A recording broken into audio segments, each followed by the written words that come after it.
I'm a 60-year-old father of three, two sons aged 32 and 28 and a daughter 22. This issue involves my middle son and my daughter-in-law, B, 27. During their wedding planning 6 months ago, B made it clear she values her independence and feminism, opting not to take our family's last name to maintain her identity. I respect her decision despite our family tradition favouring surname sharing.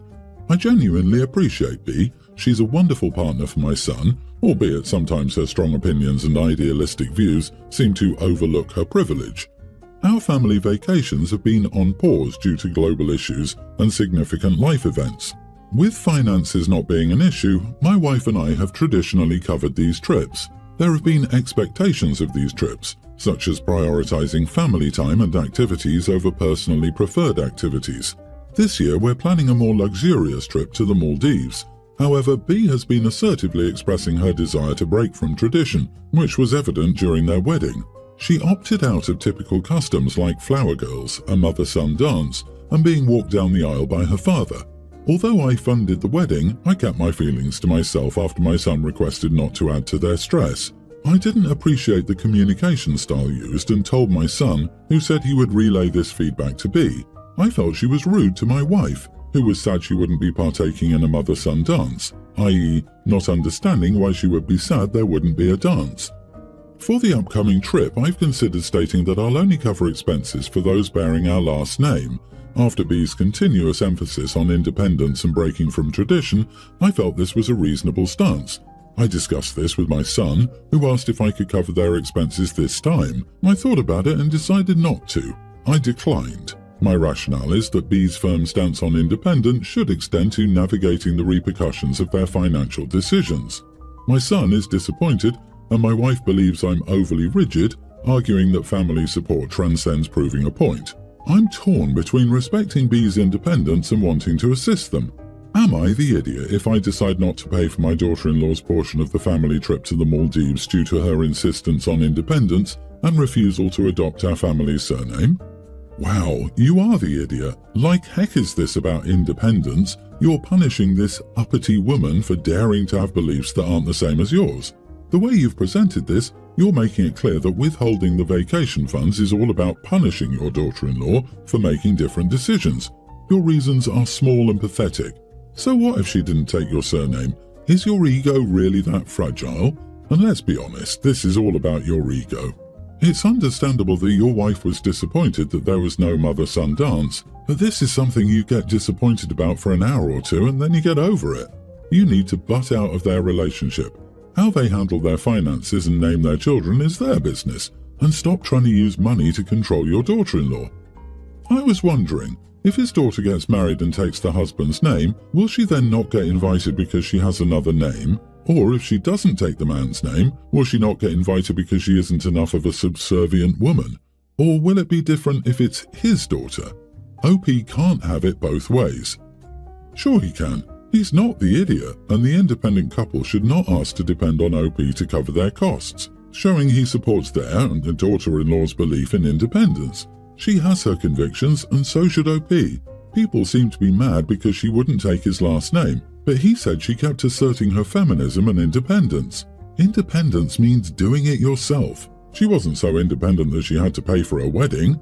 OP did. She can't have it both ways. Yeah, I get that OP's bitter about the last name thing, but it's not the only problem here. I'm guessing the other issue is that B talks a lot about being independent and then doesn't thank OP for anything OP pays for.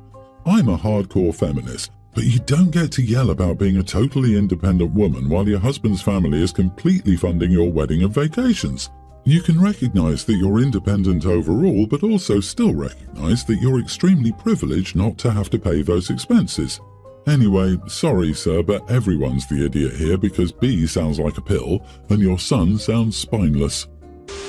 My partner and I bought a lovely house that's great for hosting get-togethers. Most of the time we invite friends and families, mainly friends now. Earlier this week, my brother-in-law asked if we could host a get-together at our place since a friend is visiting the state, and he wanted to give this friend a house tour. I dislike having my brother-in-law over because he doesn't respect boundaries. We ask guests not to enter our bedroom and my office, but he goes in both because he was looking for our cats, or he wanted to check the place out. This man is 11 years older than us. My partner and I barely had time for each other due to our busy work schedules. This weekend we were looking forward to us time. My partner said he didn't really want people over and I said the same. My partner texted back, "We can't, sorry, we're busy this weekend." My brother-in-law kept pushing and calling, asking why we couldn't make time, and he claimed it would only be a few hours. This friend rarely visits the state we live in. My partner just kept replying that we were busy. He keeps asking what we're doing and why we're busy. We're relaxing and playing video games in the living room on Saturday evening. Brother-in-law calls my partner and says that they're outside dropping by really quick. Partner says that we're busy. Seeing us from the window, brother-in-law argues that we're just playing games. More arguing. My partner hangs up and aggressive knocking follows. We went and opened the door and there were 7 other people with him. They had alcohol and snacks. This is a common issue between brother-in-law and us. I'm just fed up with this. I asked what they were doing here and then said that we couldn't hang out tonight because we had plans to relax. We went on a tangent about our busy weeks while they stood out in the cold. I ended the conversation and told them we planned to have intimacy tonight and didn't want people around while we were at it. We already told brother-in-law, name, that we're busy. He wants details here. We're having intimacy all night. Good night, stay warm. Well, brother-in-law talked to father-in-law. Now I'm getting calls and texts on how crude and rude I am and I have no decency. My partner doesn't care how I handled it and understands I'm sick and tired of brother-in-law. Am I the idiot? Not the idiot. Oh, wow. Brother-in-law, take a hint. We want to be alone. Brother-in-law doesn't take a hint, obviously. You have to spell it out. He's 11 years older than you, and he complains to his daddy that you said the nasty word. Ooh. And who thinks it's okay to show your friends around someone else's house? It sounds like brother-in-law's lost his marbles. The only reason I could think of is brother-in-law lied to his friends and claimed it was his house and let his brother and sister-in-law live there. Please, next time, and there will be a next time, don't even open the door. OP, why is your partner allowing his father and brother to put the blame all on you and not defend you? He should have put them both in their place. With the brother-in-law, you'd already told him he wasn't welcome. A quick call to the police may have dispersed his group on the front lawn as he's showing he doesn't respect you and thinks he can walk all over you and your husband. Father-in-law can mind his own business. Next time, the party can go to his house and let's see if he isn't complaining. If your partner allows them to turn you into the bad person, you have bigger issues than a party. My family's lives got thrown into chaos 3 months ago when my mom got arrested for some financial-related crimes. She's probably going away for the next 3 to 8 years, we're losing our house, and she and my stepfather are getting divorced. There's no good timing for any of this, but it's especially bad now because I'm in college on the other side of the country. My stepfather isn't even in the country right now, deployed, and my only sibling, my stepsister Stacy, is an older teen.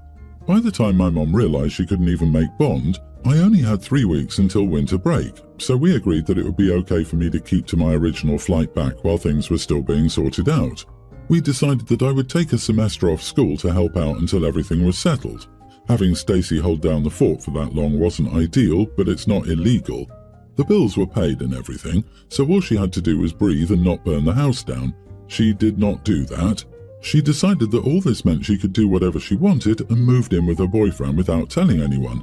The house went unattended and of course we got robbed. They cleaned the place out. Anything of value that was left after the raid is now gone, including basically all of my stuff. That's what I came home to. I immediately called Stacy, but she blocked my number. I only know where she went through social media, and she wouldn't respond to messages there, so I had to start posting about all of this on Facebook to get her to respond. And now I'm getting crap for blaming her and putting too much on a child. I'm expecting too much. On top of having to drop out of school temporarily and everything else I'm responsible for, including probably ending up as her guardian, I now have to replace anything I didn't take to college with me and immediately scramble for housing. My only expectation of her was that she would not just vanish for 3 weeks. That was her only responsibility and she just bailed. Her being a minor makes her actions worse in my opinion because it's not even legal for her to decide she just wants to live on her own now. She was legally required to stay there because our parents told her to. I don't think I'm required to pretend she was just an angel to talk about it. Edit, we have footage from a nearby security camera that proves that she wasn't involved in the robbery. Not the idiot whatsoever.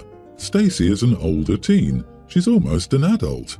You put your trust in her and she betrayed it. She's the one to blame. It is the highest degree of irresponsibility to be effectively house-sitting for someone and then abandoning the house. And then, on top of all that, she blocks your number because she knows she did the wrong thing. The camera only proves she wasn't there when it happened. It doesn't prove she wasn't involved. Or the sister told people what was happening and that the house was empty.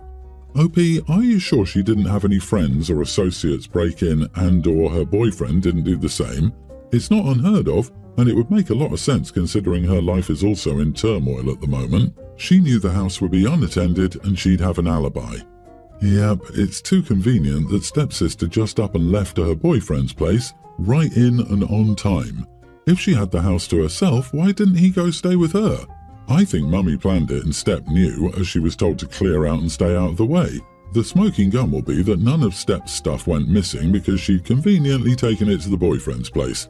It's shady as heck. Honey, if you can afford it, fly back to where you go to school and get a place and a job. Do not take a semester off or put your life on hold for idiots. Your mom messed up. Your stepdad has a family emergency and chose to stay away because I'm sure the military would grant him emergency leave to get things settled with his daughter. Your stepsister is not your responsibility. You are not the idiot, but the rest of your family is. I, 36 female, have 2 daughters, one of whom came out as trans a year ago. Let's call them Maria, nearly adult, and Anna, teen, my trans child. I want to start by saying that when Anna came out, I had no problems so long as her transition didn't get in the way of school or grades. The problem, however, is that I have Anna's dead name tattooed on my body. I've had the tattoo since she was a toddler. It's pretty visible as it's on my neck, and every time Anna sees it, she gets visibly upset. She's told me she's looked into tattoo removal surgery and recommended that I get it removed or covered with her new name. While I have the money for it, I do not want to deal with it. After all, it is just a tattoo, and I don't think I should have it removed to show my love and dedication to this new identity. Anna, however, has accused me of not taking her seriously and that if I truly loved or cared, I'd get it removed. I understand that removing or covering the tattoo would show dedication, but I truly do not see it as necessary. I think she's being absolutely ridiculous pushing the issue. I'm an adult after all and can make decisions about my own body just as she can. This issue has strained our relationship, and now she barely looks at me. Am I the idiot? I think you are the idiot. Yes, it's your body, you can do what you want with it, but you also can't stop your daughter from seeing your choice as a sign that you don't accept her deep down. This is going to affect your relationship with her, whether you like it or not. Her dead name upsets you, she can't see you without being confronted with it, and you're all surprise-faced that she doesn't want to look at you. Bluntly, you have a choice. What do you value more? Your money and tattoo, or your relationship with your daughter?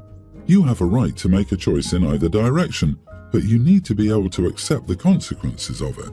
Listen, not going to comment on if you're an idiot or not, but is this really the hill you want to die on? That being said, do not tattoo their new name on your neck. This is a stupid idea. They're mid-teen and I can almost guarantee they will change their name multiple times before settling on one. If you're going to cover it up with something else entirely. Their birth month flower, perhaps? It seems like the majority in this comment section don't realize that tattoo removal is usually way more painful than the actual tattoo, needs to be done more than once, and can leave an ugly mark and scar. Just because OP has the funds doesn't make this an easy solution. I think covering the tattoo, not necessarily permanently, with makeup or a temporary tattoo for example, would be a good idea to show your daughter you do respect her transition and are on her side. As the youngest in my family, I, 27 female, was often treated like I was a little princess who couldn't do anything for myself, which was aided by the fact I was a very clumsy child and some things took me a lot of practice and patience to get right. I was the butt of the joke, and my family loved to tease me and crack jokes about the fact I couldn't boil water or I was a disaster everywhere I went. They would always say I could never be trusted in a kitchen and would need to find a man who could cook and clean for me in the future. It was something I resented, and it made me feel self-conscious. I tried hard not to mess up, but somehow I always seemed to. Moving out to attend college was the best thing I ever did. I met so many great people, including my husband, and I thrived in an environment where nobody was making fun of me. One of my friends was in culinary school and she taught me a lot of cooking skills that I could use in my day-to-day life. She was patient and suggested that I might have something like dyspraxia. She recognized some of my difficulties as being similar to her brother's. Sure enough, I went to my doctor, who referred me to specialists to help diagnose me. I have a milder form, so it was never brought to my attention enough. I just looked like I was careless or clumsy as a kid. I didn't see or speak to my family a lot during this time. When I did, it was awkward. My husband, then boyfriend, would come with me sometimes, and he was always so annoyed by the jokes they made about me. When we got married, we actually eloped while on vacation overseas with his family. It was amazing and made for a much less stressful wedding. My family and my in-laws had seen each other once or twice before, but briefly, so when my family decided they wanted to come and see me and stay for a weekend, in a hotel, we decided to host both families, and I cooked. But we didn't announce that until my parents started making their little jokes and crediting only my husband for our home's food and cleanliness. My in-laws were aware of how my family acts, but they didn't realize how little they believed in me. My husband giddily informed my family, after they'd made idiots of themselves, that I cooked the whole meal and that we shared those responsibilities. He said the same thing goes for the cleaning. My family was like, "No, she can't." But my in-laws said I'd been cooking almost as long as they knew me and I did a good job every time.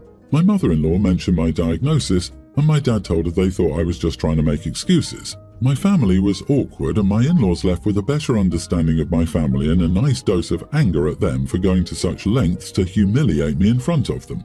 My family was also angry at me for not explaining things better beforehand. Not the condition, but the fact I do cook now and could do it. They said I tried to humiliate them out of pettiness. Am I the idiot? Good for you, and dear God, this is the first story I've seen where the in-laws are the good guys. Seriously, well done you, and I know how much of a relief it can be to get that diagnosis and finally get the, "Oh crap, that explains so much" moment. Not the idiot. Your in-laws and husband sound amazing. Your own family, not so much. I hope they learned a lesson here, but I suspect probably not. I'm so glad her parents and family finally got a taste of their own medicine. It's wonderful that she has loving and supportive in-laws. I'm really curious what her parents thought when she eloped while on vacation with her husband's family. That should have been a wake-up call. Congratulations on getting away from such awful people.